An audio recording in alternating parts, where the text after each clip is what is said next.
Welcome. In this video, I will show you how to unlock secret DREAME TV developer options menu.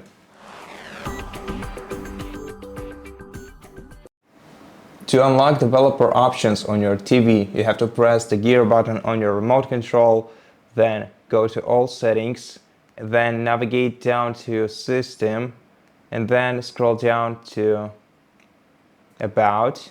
Here in the About section, we're gonna have to navigate down to Android TV OS build, and having this option highlighted, press OK button 7 times until you see "You are now a developer" notification on your screen.